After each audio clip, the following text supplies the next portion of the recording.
10h. Intégral Placement. 100% placement, 100% BFM Business. Et tout de suite, on vous apporte des idées de fonds de gestion dans lesquelles investir avec Mara Dobrescu. Bonjour Mara. Bonjour Guillaume. Vous êtes analyste chez Morningstar, Mara, et vous nous proposez aujourd'hui un fonds pour jouer l'Europe. C'est le fonds Oyster European Opportunities. Oui, justement, donc c'est un fonds de grande et moyenne valeur européenne qui est géré avec un style opportuniste. Qui gère ce fonds? Alors c'est Eric Bendahan qui est aux commandes de ce fonds depuis fin 2005 chez Oyster Asset Management.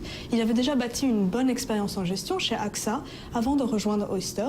Et il peut ici compter sur une équipe compacte de 5 gérants analystes qui ont 12 ans d'expérience en moyenne et qui sont répartis par secteur. Alors ce qu'on apprécie, c'est le fait que le gérant se consacre à une seule stratégie. Donc ça permet de garder une charge de travail raisonnable. On apprécie également ses investissements personnels dans le fonds qu'il gère, même si nous notons qu'il n'est pas investi dans la part destinée aux particuliers, cette part qui est malheureusement très très chère. Et comment ce fonds est-il géré? Et pour ceux qui souhaitent y investir, qu'est-ce qu'ils y trouvent en portefeuille là? Dans quoi on investit à travers ce fonds?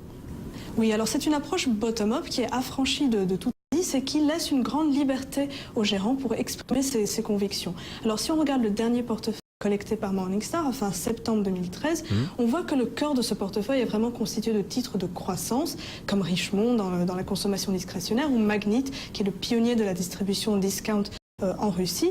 Mais il y a également des paris plus tactiques, et notamment sur les financières, où le gérant va jouer la restructuration, dans le cas d'UBS, ou ce qui est selon lui une réduction anticipée de la prime de risque en Europe du Sud, des titres comme Unicredit ou Bankia. Donc compte tenu de cet aspect opportuniste, eh bien, le portefeuille va tourner assez vite. Il va afficher un taux de rotation plutôt élevé de 140% par an environ. Ça signifie qu'il renouvelle 140% du portefeuille par an? 140%, ça signifie quoi?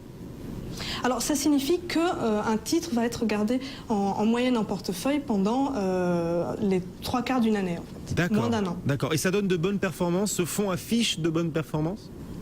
Oui, alors le gérant n'a pas à rougir des résultats obtenus sous sa houlette. Sur 5 ans, à fin 2013, le fonds a battu 75% des fonds concurrents.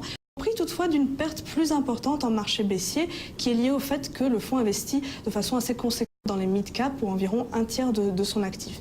Mais pour nous, le principal obstacle à la surperformance durable de ce fonds, ce sont ses frais, avec un TER de 3,73% en 2013. Fait partie des plus chers du marché et ça s'explique notamment par une commission de performance qui est mal structurée selon nous. Le fonds prélève 10% de toute performance positive sans high watermark et ça c'est pas du tout dans l'intérêt des investisseurs de long terme. Et donc ce fonds mérite une bonne note ou c'est plutôt moyen?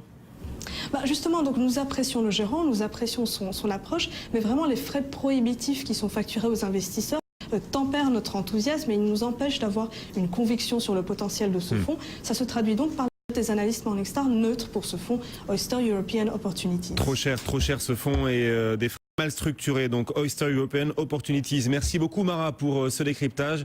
Les spécialistes de Morningstar, Cédric, 3 fois par semaine dans Intégral Placement.